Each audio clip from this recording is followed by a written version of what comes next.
There's a lot of stuff going on right now. Other people that are watching, other fans that are watching, comment below. Let us know your first encounter with racism. Mine, it was when I was really, really, really young.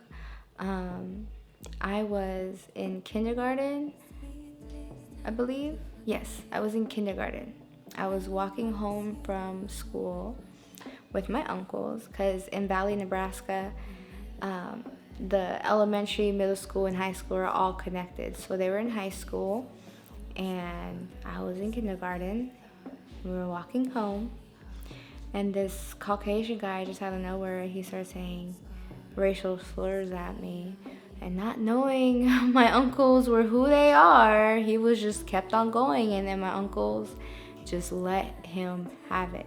And sometimes it's not like, you don't resort to violent, but like me being in kindergarten, being so pure, being so young, I think it just outraged my uncles, because think about it. We're already in 2020. This is not even supposed to be happening at the moment right now. And things are still happening. Like I'm seeing George Floyd challenges with little Caucasian boys with their knees on their friends' necks. And it's just not pleasant seeing this and still dealing with it to this day. When I talk to my friends, like I voice my opinions, and that's when people are saying like, hey, if you are not saying anything about racial things that are happening around you, you are part of the problem. You should not say anything. Like that's just what it is. And it's sad. So like if you're with a friend and they're saying racial slurs and you don't say anything, you're as guilty. You might not rock that way, but they're saying it and you're part of the problem. They don't raise their kids like that. And I hear that a lot, like I don't raise my kids like that phrase.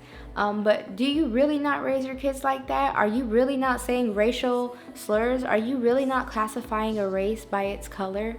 Like I took a psychology class. Like with psychology, sociology, I am a straight A student. I love anything with this noggin and people act and why they act and I believe the reason why I'm like that, why I love documentaries, why I love knowledge, why I want to study people, or I like to see what people's reaction is because I was subjected to something at such a young age that I'm like curious, like what's wrong with that guy that he had said that to me being 5 years old. My daughter, she's like, well, whatever happened to saying African American? Like, isn't that more respectable? And my daughter's more woke than most of y'all people out there. So if my 11-year-old is saying that it's very disrespectful to call, she believes it's very disrespectful to call a race out of its name, like not say black person, say African American person, because at the end of the day, that's what Dr. Martin Luther King fought for.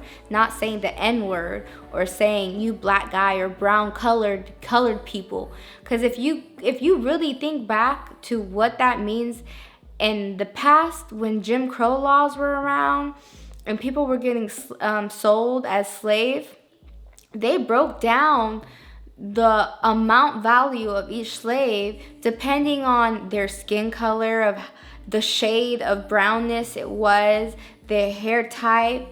They broke it down by how fluent they were and how they can speak their language. And people are like, oh, well, they speak ghetto. Da, da, da. Is it their fault that their society does not have the income that your middle class society has? What is that beeping? Was that you? I'm sorry. Material things can be replaced. A life can never be replaced, and we have to spread love and peace, because at the end of the day, we only get one life, and we don't know, like, hey, hurricane season's next month. It's been so shitty. It's been such a shitty year, from Kobe dying to the COVID to the killer wasp, that we don't know how hurricane season is. So if we can't spread love and peace, what are we doing? Like, what are we doing?